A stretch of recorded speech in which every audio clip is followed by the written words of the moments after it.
It's Monday, March 10th, 2025, and this is the Radical Rush Show. You take a seed, you plant it, you grow it, you dry it, you roll it, you smoke it.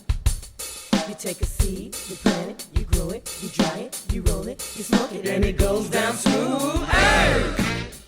Good day, tokers and tokettes, and welcome to the program. I'm your host, Radical Russ Belville, your red state refugee, coming to you live and direct from my undisclosed mountain location of Rolla J Studios in the beautiful state of Jefferson region in southern Oregon. Another week for us to discuss what's happening in the downfall of the United States of America under this fascist administration. All sorts of stuff to talk about. First of all, though, I hope you're here at the right time. We did our daylight savings time again. We'll talk a little bit about that and an interesting little note I got here in the state of Jefferson. The big story, of course, Comrade Krasnov, a.k.a. Donald Trump, the felon of the United States, has betrayed our ally Ukraine and pissed off the rest of our allies as well. We'll discuss that a little more in depth. And why he's being able to get away with it is because the GOP is apparently frightened of the retribution that's possible from MAGA and Elon Musk's money. So we'll talk about what spineless little cowards the Republicans are these days. Also, we've got more stories on how the United States military is fighting against gay transgender climate change. Well, all three of those things separately, but you know what I'm saying. And part of the reason why they're getting away with that, once again, the leadership in the House Democrats, Hakeem Jeffries, continues to fight in last century's frames, does not understand the assignment, the battle that we are facing right now in this country. We'll give you some examples. And we've got another edition of our Boycott Idaho segment. This one, how the state of Idaho allows you to pray your baby to death. That's right, pray your baby to death. And we'll wind things up with another discussion on transgender athletics and why it's so hard for this one little section of transgender rights that is so hard to get across to the American people, and maybe some suggestions on what we could do about that. All that coming up today on The Radical Rush Show.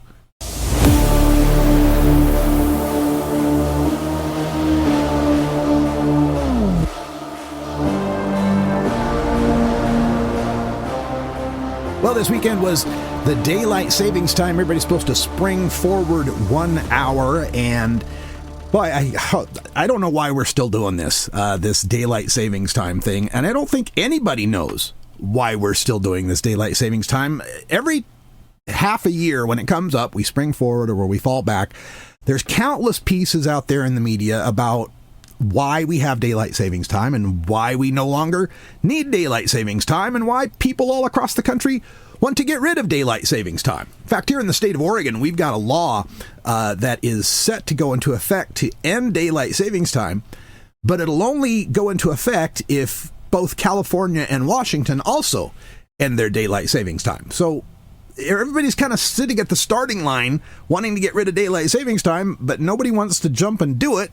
Except for, I believe it's Hawaii and Arizona and parts of Indiana that don't do the daylight savings time. But it's indicative to me of an even bigger dysfunction, and that is that the government just can't do simple things that the people want. It's so simple, this daylight savings time thing. It's just a matter of declaring it, as far as I can tell. I mean, what's stopping this from happening? Everybody's just kind of scratching their heads and pointing at each other. And this is something that seems pretty simple, and it seems that most of the people want, but it never happens. And like I say, it's indicative of just larger failings in our government. Everybody, for example, wants to see the minimum minimum wage get raised, right? It's been at $7.25 now since 2009. And you can't credit Barack Obama for that, by the way. That 2009 change was part of the law that was passed in 2007 that incrementally increased the minimum wage up to $7.25. So that came out from the George W. Bush administration. That's how long ago it's been since there's been any political will to update the minimum wage. And for so long, it's been the fight for 15, right? We're going to fight for a $15 minimum wage. Folks, out here in Oregon, out here on the West Coast, and I'm sure it's out on the East Coast as well, $15 is already the de facto minimum wage. You start working at Walmart or McDonald's or any of these places, and I don't see any of them that are posting below $15 for their workers. So the Democrats have been so long on this fight for 15 that if they actually won it, they wouldn't be winning anything. They'd be getting the minimum wage to where it's at. So what good is that? How much does that help us? So the minimum wage really needs to be at about $25 an hour at this point. And there's the other thing that's frightening about this is that with the minimum wage needing to be so much higher, we can't increase it that quickly, right? We can't jump from $7.25 to $25 an hour. So even if we were going to increase minimum wage, it would have to be some sort of incremental thing that isn't ever going to keep pace with what the people really need for a minimum wage. Now, of course, I have some radical ideas on this, that we shouldn't have a minimum wage at all, that we should have a proportional wage. Is it Ben & Jerry's? I think one of these companies out there, maybe it's Ben & Jerry's, that has the rule that nobody at the company, the CEO can't make any more than 7 times or 10 times what the lowest paid worker makes. That's kind of the direction we need to start looking.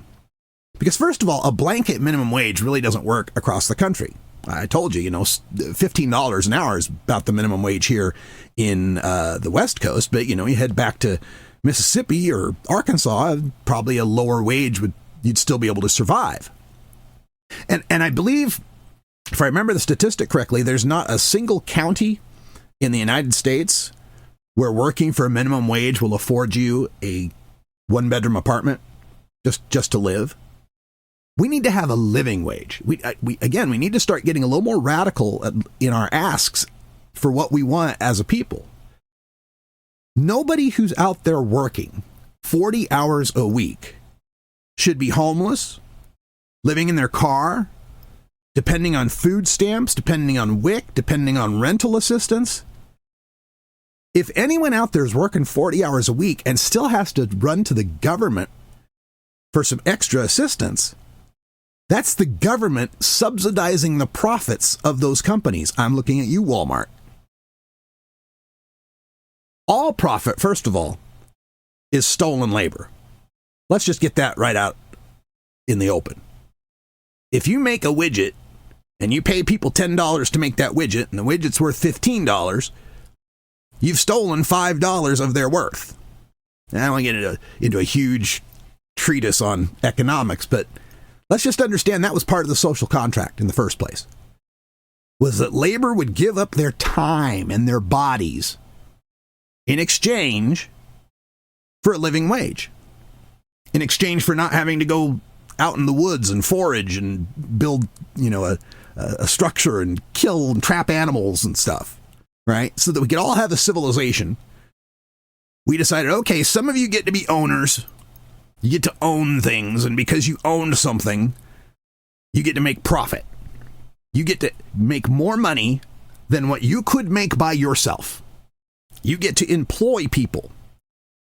And from the surplus value of their labor, you get to make riches. And this worked okay. We were cool with this arrangement so long as those of us who were doing the work could, afford a nice house, go on a vacation, put our kids through college. That was the deal. But ever since Ronald Wilson Reagan darkened the halls of the White House, we've seen that contract being broken time and again due to the greed of the ownership class, the greed of the shareholder class that continues to want more and more of that surplus value from the workers. Have you seen that chart? You may have seen that chart of productivity gains in America versus wages, right? And you look at it through like the 50s and the 60s and the 70s, productivity and wages both increased at about the same rate. The graph went up and so did the wages. And then when it hits 1980, the productivity line keeps going up in its same slope pretty much. Productivity continues to grow, but that wage line starts to flatline. Productivity continues to grow, wages flatline from about 1980 on. And that's just the rapacious greed of the ownership class there, breaking that contract, slowly taking away the ability of the working class to be able to afford to send their kids to college, to afford that nice home, to afford that vacation, to afford even their medical care.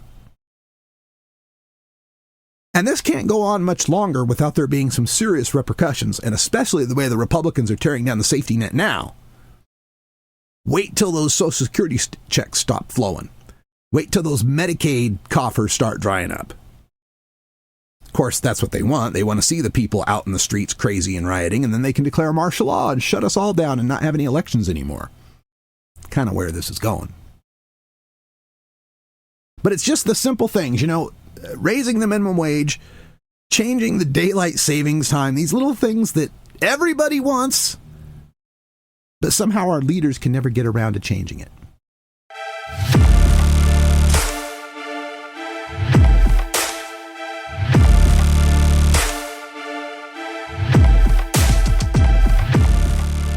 Our big story this weekend, of course, is the betrayal of our allies in Ukraine by Comrade Krasnov. You've heard this, haven't you? That Donald Trump is a Russian asset. Has been since about 1987. Is revealed by former KGB, or was it FSB, I guess they're called. The former KGB in the Soviet Union. Now it's the FSB in Russia. They're spy agencies. Who pointed out that Donald Trump has been recruited since the 80s. And pretty obviously, too, like in 1987, they took care of funding his trip to Moscow through a thing called Intourist, which is their Russian FSB intelligence apparatus for recruiting foreign assets. They got him over there in Moscow in 1987, promises of real estate deals, Trump Tower Moscow, that kind of stuff. And his code name was Krasnov. So we're going to call him Comrade Krasnov from now on. And immediately after he got back, this is 1987, mind you, when Krasnov got back from Russia, the very next thing he does is puts about $100,000 into a full-page ad in the New York Times saying, in effect, well, why are we spending all this money to defend Europe? Why do we spend so much money to defend all these countries? Why can't they spend their own money to defend themselves? He's been talking about breaking up NATO, breaking up the European alliances, defunding their military support since 1987. And now he's succeeding. He's actually made Canada pissed off at us. Canada keeps calling the former prime minister now, Justin Trudeau, the governor of Canada, keeps talking about annexing Canada as the 51st state, which, he really hasn't thought that one through, right? What are there, 30 million Canadians, and most of them, at least compared to Americans, are far, far leftier than we are here in the United States. He'd be adding like this massive, massive blue state, right? California is like 40 million. Canada's about 30. Imagine the House of Representatives with another 40 Democrats, 40 liberals. I guess, compared in Canada, they'd be liberals, right? But he's not thinking it through. Just bluster. But is it? The Canadians aren't treating it like bluster. They're boosting their military readiness. They're getting prepared. They're shutting down trade in all sorts of different ways, tariffs and such. He got Canada mad at us. He's got NATO, the NATO countries, the European countries, realizing they can't count on NATO anymore, that he might back out of NATO, trying to form their own European army. All this talk from Trump has been, why, they're not paying their fair share to NATO. They need to pay more of their military budget to NATO. We should. Well, he's going to succeed. He's certainly going to get Europe to pay more for their military, because now they need to build their military up against us. This is so despicably shameful. And over the weekend, Ukraine was shelled in the Kursk region pretty accurately, as if the Russians knew where the weapons depots were and where the guards were and where all their anti-aircraft stuff would be, as if someone had told them. And I have no doubt now that Comrade Krasnov has fully turned the United States into an ally of Russia in this proxy war. And it's just shameful. My grandfather, Jack Morris, served in World War II. He was in the Pacific Theater. He was in the combat engineers. And I think of him, and I think of this other guy. You know, I when I go out to the shopping center, go out to the store, every now and then I see this fella, old guy. God, he's got to be 106, 107. Old guy with a World War II veteran hat on in his wheelchair. And there ain't many of them left, right? You know, 1945 was the end of World War II. That was 80 years ago. You had to be 17 to enlist. So, 97, 98, probably the youngest of the World War II veterans out there. They're still out there. Can you imagine what it must be like for these guys who stormed the beach in Normandy, who saw their friends, their fellow soldiers being shot down by the Nazis, shot in the water before they could even make it onto Omaha Beach, dead on the beach, bodies after body after body, put their lives on the line to fight Hitler, to fight the Axis powers, only for 80 years later, our country to be one of those Axis powers. Our country to be on the side of fascism and repression and autocracy. That's the moment we're in now.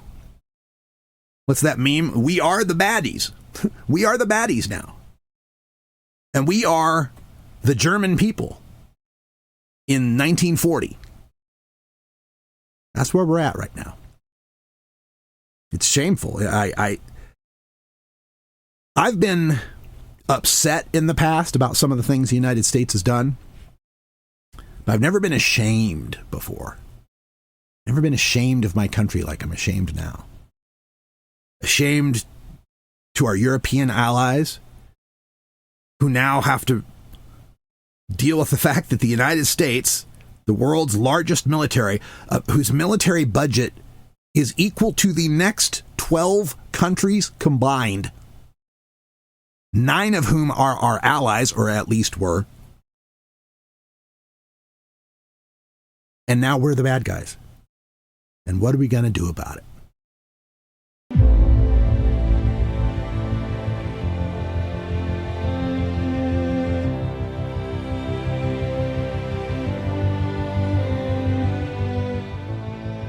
So Trump continues running roughshod over the United States of America, and there was a report that I caught, a little quote about this that I saw. Mehdi Hassan put this up on his account, and it reads, every longtime Republican... Oh, I'm sorry. Let's try this again. And it reads, even longtime Republican hawks on Capitol Hill, stunned by President Trump's revisionist history that Ukraine is to blame for its invasion by Russia and his Oval Office blow-up at President Volodymyr Zelensky, have either muzzled themselves, tiptoed up to criticism without naming Mr. Trump, or completely reversed their position. More than 6 weeks into the second Trump administration, there is a chill spreading over political debate in Washington and beyond. People on both sides of the aisle who would normally be a part of the public dialogue about the big issues of the day say they are intimidated by the prospect of online attacks from Mr. Trump and Elon Musk, concerned about harm to their companies, and frightened for the safety of their families. Politicians fear banishment by a party remade in Mr. Trump's image, and the prospect of primary opponents financed by Mr. Musk, the president's all-powerful partner and the world's richest man. Ooh, Republicans, are you frightened? Goodness, he might tweet out something mean about you online. Your companies might not get a fat government contract, and you're afraid for your family's safety?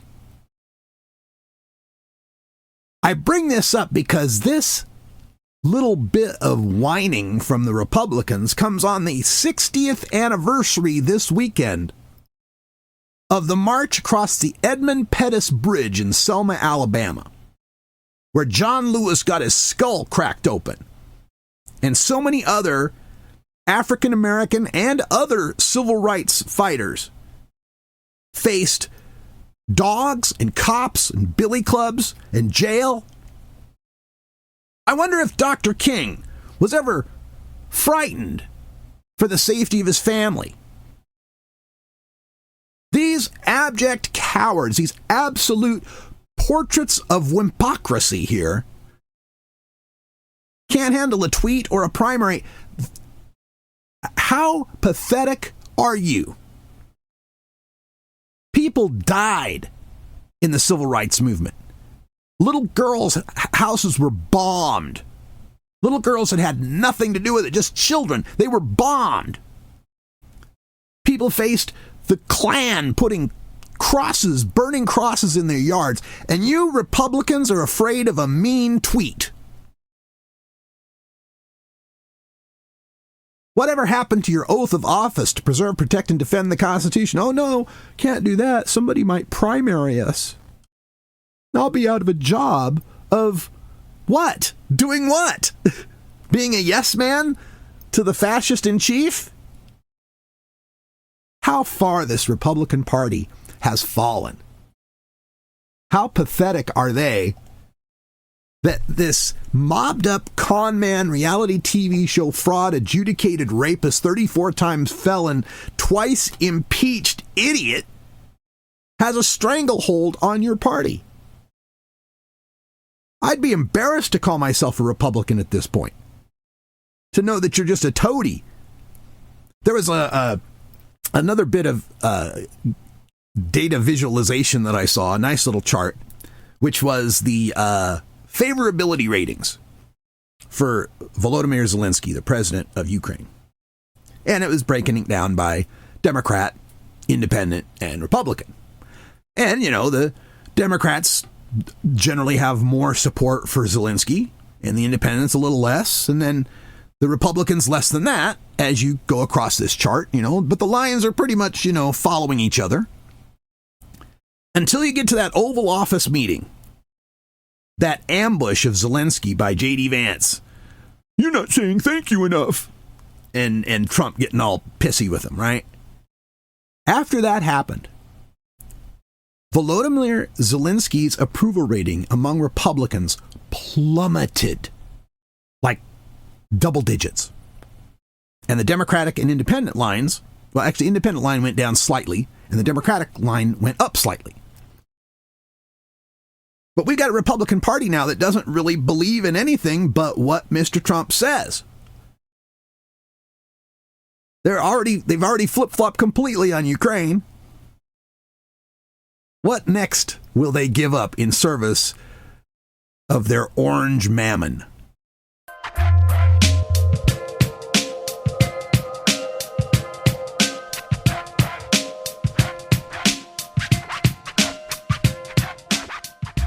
Next up, we have the continued decimation of our military by the Secretary of Defense, the former Fox News host. Oh my God, it's just, every time I think about that, it just blows my mind. They all complained about DEI, right? Oh, DEI didn't earn it. All these minorities getting jobs they didn't earn it. So what did they do? They took a highly decorated 4-star black general who's far overqualified for the job of Secretary of Defense, Lloyd Austin. They canned him in favor of let me get my notes here, a National Guard captain who served off and on 2 or 3 terms and then was a Fox News host. Yeah, okay. Oh, and of course has white Christian nationalism tattoos on his body and often talks about, you know, the crusade to make America great. So anyway, one of the things they're doing there at the Department of Defense is going through with their Control-Left Doge boys, search and replace on all the words that hurt the feelings of the right wing. We talked about this on the last show where they censored mention of the Enola Gay, the plane that dropped the first atomic bombs on Hiroshima and Nagasaki. because it had the word gay in it. Ooh, it's gay. So now they're going through and eradicating references to climate change anywhere that they can find them in the Department of Defense. Because as one of these spokespeople said, we're not here in predicting the weather or climate change. That's not anything we have to deal with. Again, completely ignorant of our history. Did you know in World War II, the original invasion at the beaches of Normandy in France was scheduled for June 5th, 1945. Not June 6th, June 5th. And they postponed them because of weather forecasting. Yeah, the weather forecast that the Department of Defense got for that day was not ideal for an amphibious landing, so they postponed by a day, and because of that postponement, likely saved the day. So don't tell me that weather forecasting isn't something the United States military needs. Furthermore, climate change has a ton to do with military readiness. You got to know where the threats are coming from, and part of those threats are going to be as the water dries up in places, it's going to kind of get violent there. As the wildfires increase, there will be more refugees. As hurricanes intensify, we'll have to plan around attacks or projects that those might be running through. This incredible short-sightedness, and really it's kind of weird. We're experiencing like three different things when it comes to historical analogs here, right? On the cultural side, we're kind of like in the middle of Mao's Cultural Revolution, when the Chinese communists took over and had to purge all the terrible Western ideas, right? Well, we're kind of in that. We're in this MAGA purge of liberal ideas. We got to get rid of the gay. We got to get rid of the trans. We got to get rid of the climate change. The trans. That was the other funny thing. They got rid of some things. This wasn't in the military, but it was some programs that help, I think it was disabled people, transition from their care to the workplace. And because it had the word transition in it, has to be banned. It wasn't transgender, right? Or like Trump in the State of the Union going on about the $8 million spent on transgender mice. It wasn't. It was spent on transgenic mice.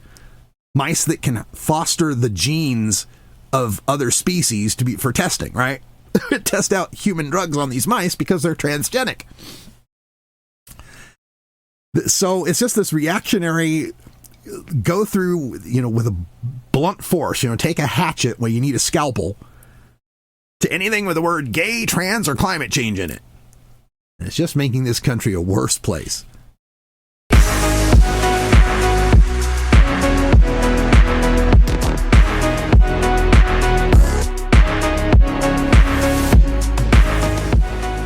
All right, checking back in on what's happening amongst the Democrats. Our Democratic leader out there, Hakeem Jeffries, the congressman from Brooklyn and the House Minority Leader, has put out a new video. And let me just play the audio for you here real quick, and then I'll talk a little bit more about it. Just got back to the Capitol. Another day, another lie from these people who are out of control. I'm told that Donald Trump, Mike Johnson, and the extreme MAGA Republicans are claiming that Democrats are sending paid protesters into their town hall meetings. What's wrong with y'all? What's wrong with y'all? We don't need to send paid protesters into your town hall meetings. The American people are with us all across the country. People are rising up to push back against the assault on the economy, the assault on hard-working families, the assault on our democracy, and the assault on Medicaid. We don't need paid protesters, bro. The American people are with us. So, first of all, have you guys heard of windscreens for your microphones?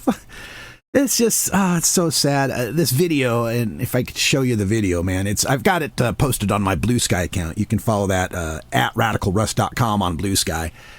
You know that meme that's got Steve Buscemi carrying the skateboard with his hat on backwards? How you doing, fellow kids? You know that one? That's what this comes across, this video, if you could see it. First of all, whoever's filming the video is doing this kind of effect where they sway, where they come in close on Hakeem and then back off, and then they move to the side, they move a little side. There's this motion going on, right? It's almost as if, hey, you know, these kids, they like the motion in their videos. Why don't you move back and forth a little? And then however they've got it mic'd, you know, get the wind and the road noise and everything just makes it annoying as hell. And then he's got these hand gestures where he's just, it looks so choreographed, and I'm telling y'all, what do you need to do? And don't be like that, bro. Right? He's trying to endear himself. It's just so cringe. It's just so cringe. But the thing I wanted to point out about this is how he keeps giving an out to Republicans. He keeps saying the far-right Republicans, the far-right extremists, the far-right MAGA Republicans. Dude, they're all far-right MAGA Republicans. We just told the story about how the GOP is so frightened of primaries and violence and tweets that they're all marching in lockstep with Comrade Krasnov. So there are no sensible Republicans. When you keep saying, well, these far-right extremists, you're giving an out for someone who's out there who's a Republican voter. You're giving them an out to think, well, I'm not one of them. I'm not a far-right extremist. Well, you are. You voted for him. You voted for Trump. You voted for your Republican rep. You're one of them. Tie that around them like a millstone. There's no good Republicans out there anymore. And the terrible thing about this, too, is Jeffries went out to Selma this weekend for the 60th anniversary of the Bloody Sunday March across the Edmund Pettus Bridge. And yet, this is the same Jeffries who had a come to Jesus meeting with the Democrats who had protested against the State of the Union. With, you know, Maxwell Frost walked out with a T-shirt, and, you know, those that they're holding up their little ping pong paddle signs and such. They are completely missing the moment and the feeling amongst the American people that we want more of Representative Al Green. We want to feel like the Democrats are actually fighting for us. And I think Jeffries and these guys don't have any idea, because, you know, Jeffries is in New York. He's in a solid blue state. He's in Brooklyn, New York City, right? Solidly blue. And I think we get the same problem from Nancy Pelosi, which is really, you know, Hakeem Jeffries is Pelosi's puppet, right? She's the mentor, and so, you know, he's going to pretty much follow what Pelosi would have done, and she suffers from the same problem. She's out in San Francisco. Solidly blue and very upper class, right? There's both a class and a partisan issue going on here that they don't understand, where the rank and file Democrats and left-leaning people are in this country, and how badly the Democratic brand has been tarnished. Now, I'm from Idaho originally, a solidly red state, where they don't even bother to run Democrats in most of the state. You can run in Boise, and you can run in like the Sun Valley, Haley area, maybe in Pocatello. I think they got like 9 Democrats in the whole state government, or maybe just the Senate, something like that.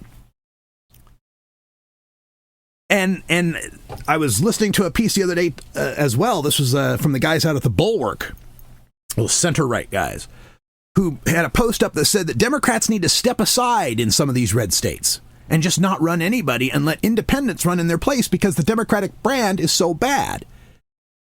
And they bolstered this point by pointing out a couple of races where, you know, a Democrat got crushed, and then compared it to Nebraska, where in Nebraska, this guy named Osborne ran for Senate as an independent and outperformed the Democrats that were running. outperformed, compared to how badly Trump won and so forth, right? Like Trump won Nebraska by, 20, and he only lost by 6. Those aren't the right numbers, but, something like that, right? How sad is that when we've got people pointing out it'd be better off if you just didn't even run so someone else could have a chance to beat one of these MAGA people? That's how bad the Democratic brand has gotten. And I'll tell you why. It's because, like I was saying at the beginning of the show, there are simple things that the people want that cannot seem to be accomplished. Raising the minimum wage. And there's a feeling among people that Democrats will say they want to fight for certain things, but then when they face the slightest obstacle, they cave. In fact, I remember for so long, I would read headlines that say, Democrats cave on something. Democrats cave on this. I began to think Democrats Cave was a place. Let's go spelunking in Democrats Cave. Minimum wage comes up. The Senate parliamentarian says, no, you can't do that. And Chuck Schumer says, well, we tried to raise the minimum wage, but the parliamentarian said, no, I guess we can't do it. When the parliamentarian can be replaced by the party in power in the Senate, which the Democrats were at the time. So it gave everyone this feeling of, well, you said you wanted to raise the minimum wage, and here you have a way to do it, but you're not. What's up with that? It's the feeling we got when Barack Obama suddenly had a chance to nominate someone to the Supreme Court, and Mitch McConnell said, no, we're not going to give them a hearing. And Obama and the Democrats went, oh, well, okay. I guess that's the way it is. I mean, it's never happened in the history of the United States before, but if the Senate's just not going to do anything, I guess we're stuck. Nothing we can do. This goes all the way back to Bush v. Gore. When we knew Al Gore won, when we knew that if we finished counting the votes, he would win. Supreme Court said we have to stop counting. I guess that's it. Now, I know some people say, well, what do you expect him to do? What do you want him to do? Make us riot in the streets? Yes! Yes! When is the last time you have heard one of the official Democratic leadership call for us to march in the streets? Because I can recall when Trump did it in 2020. Now, I'm not saying that we need to be marching in the streets and rioting and hitting police officers with American flags and tear gassing them and crushing them indoors and smearing shit in the Capitol and propping our feet on Nancy Pelosi's desk and building a gallows and trying to hang Mike Pence. I'm not saying that.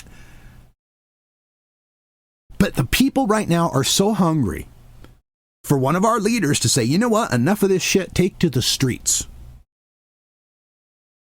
And then there's this other post from Hakeem Jeffries where he's pointing out the attack that's coming on Medicaid and Social Security, the big Republican budget that they're putting forth. And he keeps saying, they're planning to shut down the government so that they can get these cuts to Medicaid through. And we only need 3 Republicans to step up and stop them. I am so tired of Hakeem Jeffries and the Democratic Party continuing to pretend there's good Republicans out there. Oh, please, good Republicans, won't you help us out? There are no good Republicans out there to help us out. Whenever you say, oh, please help us, again, you just highlight how weak you are. And these days, in this era of connectedness, it seems all so much more obvious when we turn on the internet. You turn on, TikTok or any of these social media platforms, or even occasionally you see it on the news and you'll see 2 million protesters show up in Sibley in Georgia. I'm probably pronouncing that wrong. Sorry. Or, the farmers in France shut down the streets of Paris with their tractors. Right? We see these massive protests all around the world where millions of people come out and clog the streets. And we don't get the same out here. We don't get the leadership calling for us to mobilize. It just feels like we don't have a party. Those of us on the left, those of us who want to see serious, radical, transformative change in this country. We have the Republican Party, which exists to enrich corporations and promote Christian white nationalism. And we have a Democratic Party, which exists only to slow those things down a little bit. That's what it feels like. We have the pro-business, pro-war white Christian nationalist party, and we have the pro-business, pro-war party that's a little less so with rainbows and doesn't hate women as much. There is such a vacuum right now. That is, I really think if someone made a serious effort, a Mark Cuban, a Mackenzie Bezos, I don't know, somebody with billions of dollars, to seriously fund a left-wing party, that it would take off.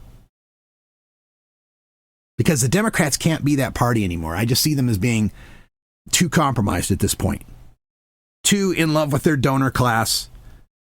Too beholden to big business, to big tech. We need a serious socialist-leaning type of party out there to stand for the people.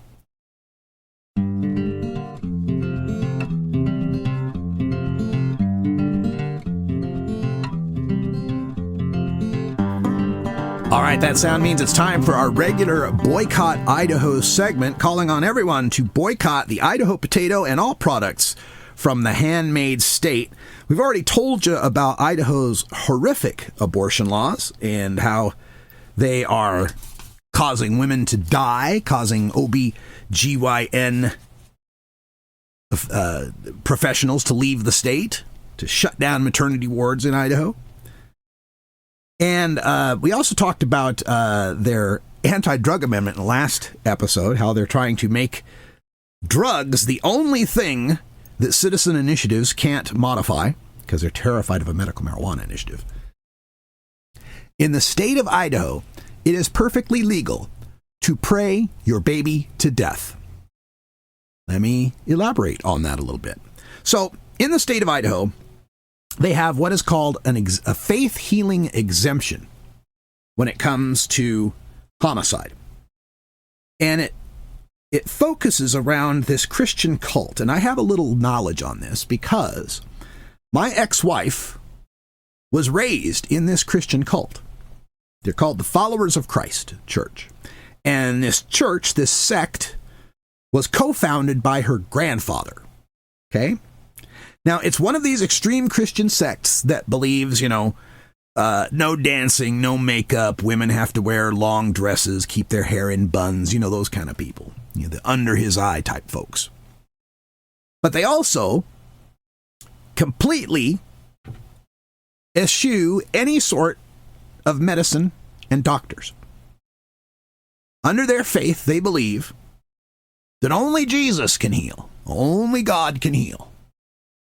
So when their kids get sick, they don't get the Robitussin or a visit to the doctor or an ambulance to the emergency room if it's severe.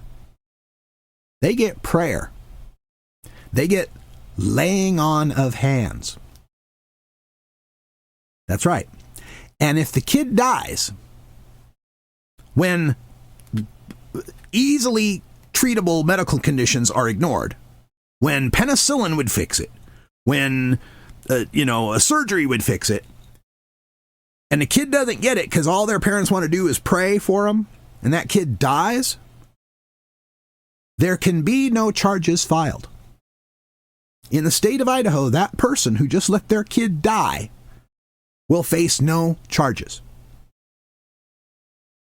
It's so bad that all across southwestern Idaho and eastern Oregon, where this Christian sect is largely populated, there are graveyards with birthstones, or with headstones, I should say, with headstones on them where the birth date and the death date have the same year in them, and that year starts with a 20. like you'd find in a pioneer graveyard from the old Oregon Trail, you have died of dysentery days, where you'd see, infant boy died, 1824, 1825, whatever. But you see them for 2011.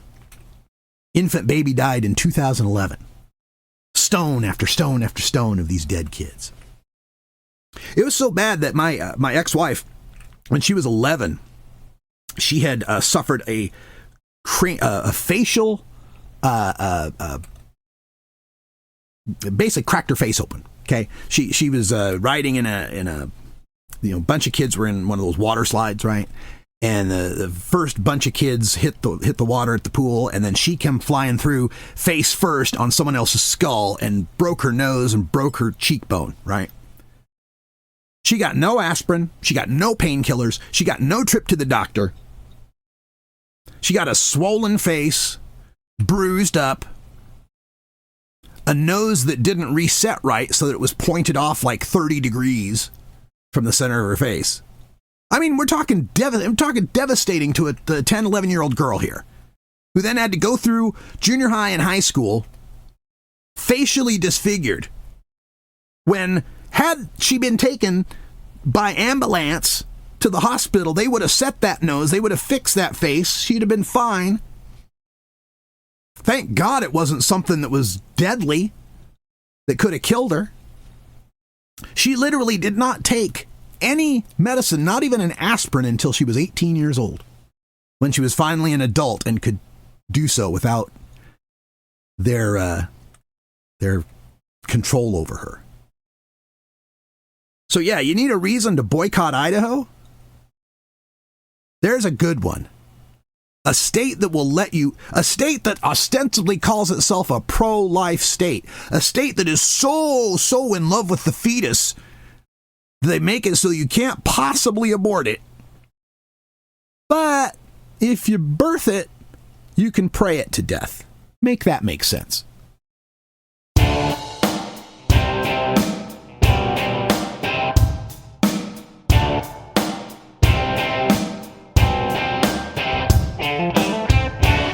All right, let's wind things up today. Follow up on what I was talking about last Friday about trans athletes. And boy, it's such a minefield of a discussion. And I always want to start these discussions off by pointing out that I am pro-trans rights.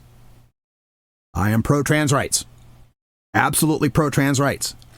However, y'all make it difficult sometimes. Make it difficult to argue. And I want to go back to the trans athletic thing, because the thing that's where the issue at hand here is that it's all framed around fairness. And so long as this issue is framed around fairness, it's going to be tough for the trans side to win. Because people out there imagine that women's sport exists because women cannot fairly compete against men. That's what they think the sport exists for. Because people believe that human bodies come in two flavors, male and female. And while there's great variation within those two flavors, there's, on the male side, there's jockeys all the way up to sumo wrestlers. On the female side, there's gymnasts all the way up to powerlifters. But each is within their own category of body. At least that's the way people understand it. I've got a cousin who's a powerlifter. She's really strong. Whenever I have to move stuff, I always give her a call. But yeah, she can way outlift me. Easily. Right? But she can't outlift a male powerlifter and never will be able to.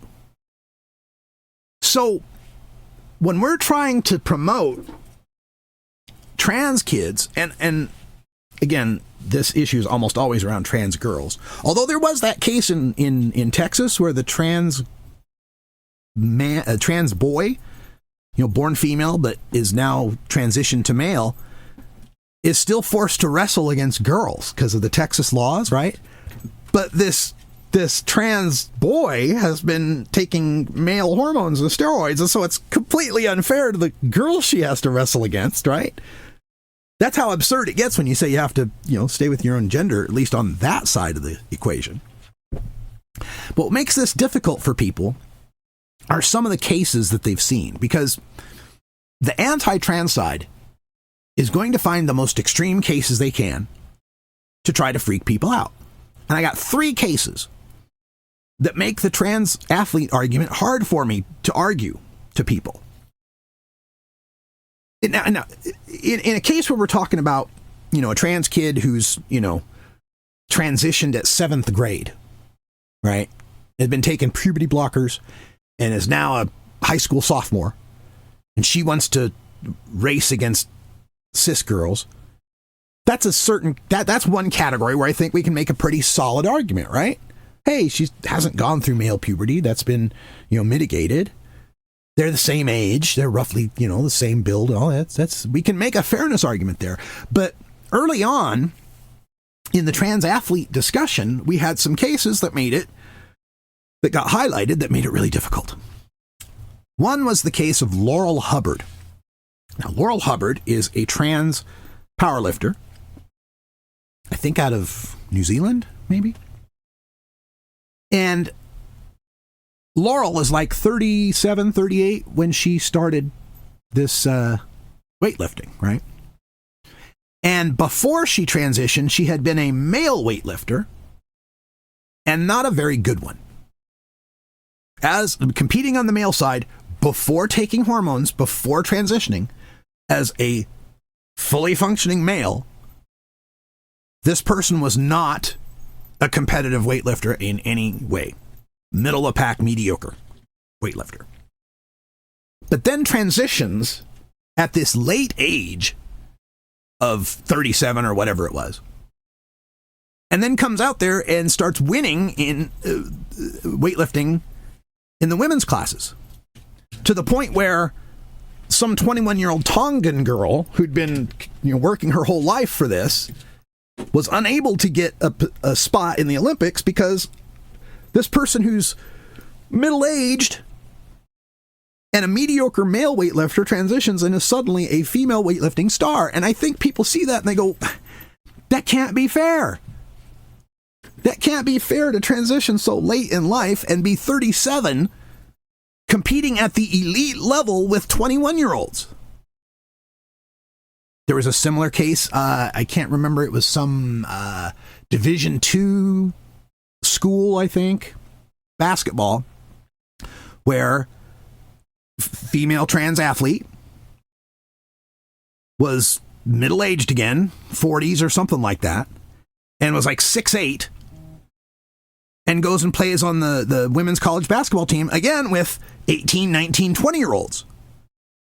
And it just, here's someone who's at the end of their athletic life in their 40s, who's now able to compete with the youngest, most vibrant women at the college level.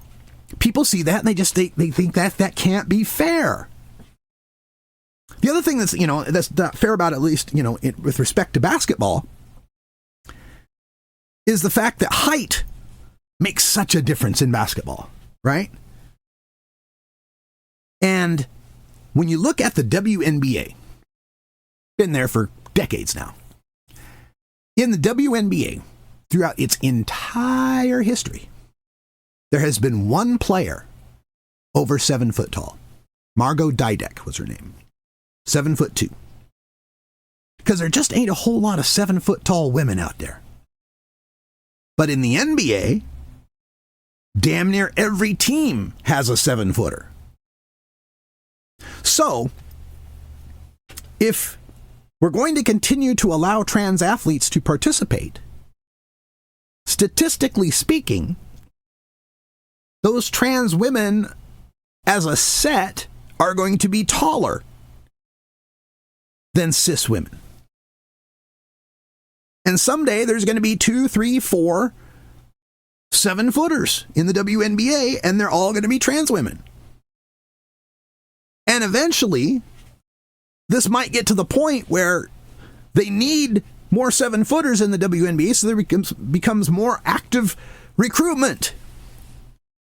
And if the money gets big enough, which I know the WNBA players don't get paid a ton, but there's going to be some incentive, isn't there? For somebody. Now, this gets to the point where people say, well, Russ, come on now. Nobody's out there just transitioning just to join the WNBA. They transition anyway, blah, blah, blah. And I know that. But again, I'm talking about trying to argue this to people and get them to change their perspective on it. And it makes it so difficult when there's something that's just right in front of their eyes that seems blatantly unfair. The third case that I'll mention, Hannah Mounsey. Hannah Mounsey, I believe, is an Australian team handball player.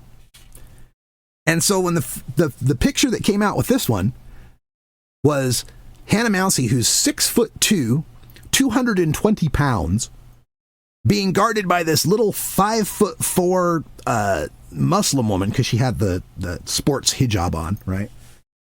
Like, there's no way this little girl can guard this huge woman.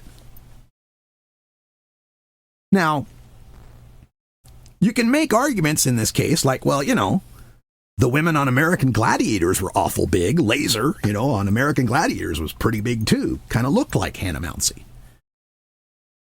I just don't know how we get past that part of the argument.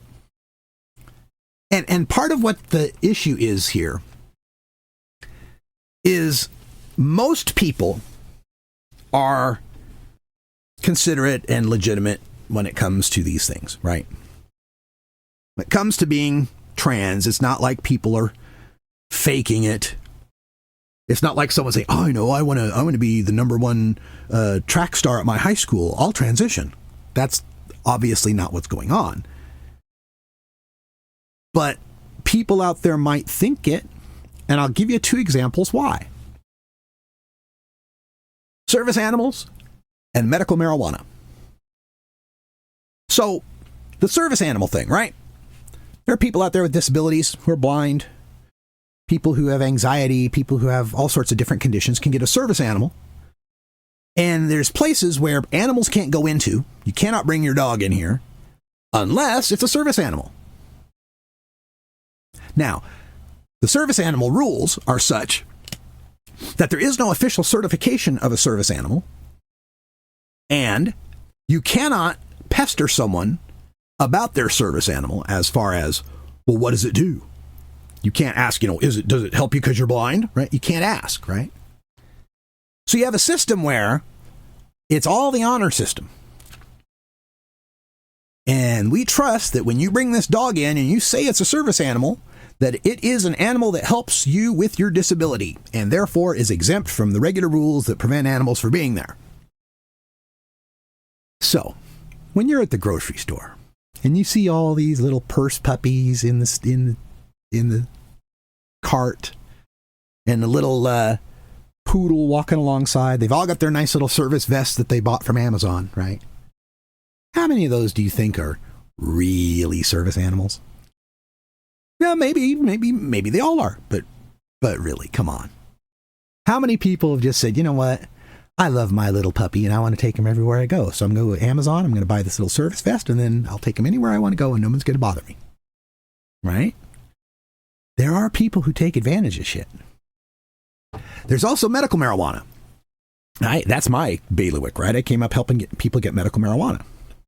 And lots of people have legitimate medical conditions for which marijuana legitimately helps. And there's also lots of people who just like to get high and have a rest anxiety syndrome and would rather not go to jail. So before marijuana was legalized out here on the West Coast and we were promoting medical marijuana, we would find any legitimate reason we could find to help get you a medical marijuana card. Oh, you had a knee surgery 8 years ago? Well, you must still have chronic pain from that knee surgery, right? Okay, here's your medical marijuana card. Whether or not you had the actual knee pain or not. And to make it even worse, in the state of Oregon, we had actually a 3-card system where if you were a patient, you could get a card that allowed you to possess marijuana. And then you could get a caregiver card for your caregiver, so that person could also possess marijuana to treat you, of course. Wink, wink, not themselves. And we had a third card, a grower card, so that the person who grew the marijuana could have the marijuana and then give it to the caregiver who could have the marijuana, who'd then give it to the patient who'd then smoke the marijuana. But those other two people who have the cards, no, they can't smoke that marijuana. They're just growers and caregivers. Wink, wink. So that's what I'm talking about here, is that we know people in a system that doesn't have any sort of accountability or really lacks levels of accountability are going to cheat that system. So let's take it a different step. Let's take it to prison, right? You're facing prison for whatever reason. You're a man. You're a man and you've been charged for this terrible, terrible crime. And they are going to put you into hard time, maximum security, badass prison. But if you're transgender, they'll house you in the women's prison, which not so violent and scary. Would someone transition to take advantage of that? I might. If I were facing serious felony time for which I was going to go to prison for 20 years and face the attacks from the Aryan gang or from the black gang or the Mexican gang, or my physical safety was at risk for the next 20 years, would I start taking hormones and transitioning to get myself housed in a women's prison where I'd have less chance of death? I can't say that that's an impossible thing. I can imagine someone might do that. And then you start to see the statistics that come out of these prisons when you see about sexual assaults from the transgender prisoners who are housed with the women seem to be assaulting the women. And I hate this. I hate to have these discussions because, again, I am pro-trans rights. I think the transgender woman should be in the woman's prison. I think the transgender girl should be running on the girls' track team. But I have to try to convince other people that don't think this, and I can understand why they don't think it. And I have yet to formulate or be given good arguments from our side, the pro-trans side, that will help to convince them. I don't bring these things up to be hateful. I seriously don't. I want to win these arguments. But I have to have better responses than trans women are women. Well, what's a woman? Trans women are women. Yes, but how do we define women? Trans women are women. Yeah, but what things make a woman? Trans women are women. That's as bad as religion to me. Jesus is the Son of God. Jesus is the Son of God. Well, you have any proof of that? Jesus is the Son of God. Well, how do you know? Jesus is the Son of God. Trans women are women. Jesus is the Son of God. Trans women are women. It becomes a mantra, a meaningless mantra. We need to have better ways of solving these problems, and until we have some honest discussions here with people who have legitimate good faith reasons, they're not being bigoted against transgender people. And again, like I was saying on Friday, in most scenarios, people don't give a shit. There's lots of things in our society that are sex segregated that have no reason to be sex segregated. Like, why do secretaries need to be female? They don't. Why do nurses need to be female? They don't. Why do military officers need to be? And they don't. Transgender people can be in all these different things and be just perfectly fine. But are there any circumstances in which sex segregation is logical? Not gender, sex, physical sex. Are there some places where that's legit? And really the only two places that I could ever think it might be legit are prisons and sports. Because it seems to me we sex segregated those for legitimate reasons. We sex segregated sports because one sex's bodies are superior at these sports. And we segregated prisons because one sex is violent and predatory toward the other. Really, a whole lot of this problem, a whole lot of the issue with the transgender issue right now has nothing to do with the transgendered women, has everything to do with the cisgender men. Has to do with the fact that we murder and we kill and we rape and we attack. A lot of it is us, cisgender men. And I'm not sure how to fix it, but I'm going to keep talking about it until maybe someone gives me a call at 877-RUSS-420 or sends me an email at radicalruss@gmail.com and help me work these arguments out. Help me convince people. Help me convince my powerlifting cousin that she should be powerlifting against transgender women. Help me convince my cousins who were in law enforcement that transgender prisoners should be housed with women. Transgender women should be housed with women. I want to win these arguments because in my heart, I know we're on the right side of inclusion, of welcoming and promoting transgender people. I know we're on the right side. And I know, based on the people who are on the other side, that they are wrong, that they are evil, that they are bad, that they are arguing in bad faith, that they're Nazis. I know it. But I only know it in my heart right now. I don't know it in my mind. I don't have good logical arguments to win these debates. And I'd like some.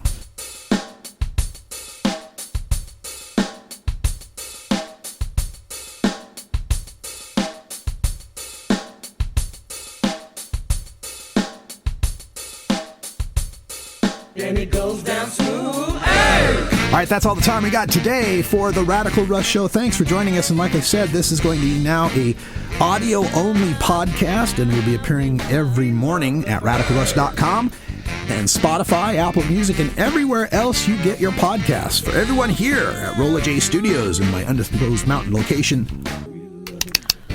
for everyone here at Rolla J Studios in my beautiful undisclosed mountain location in the state of Jefferson region of Southern Oregon, I'm Radical Russ. Thanks for joining us. And until next time, take care of each other, tokers.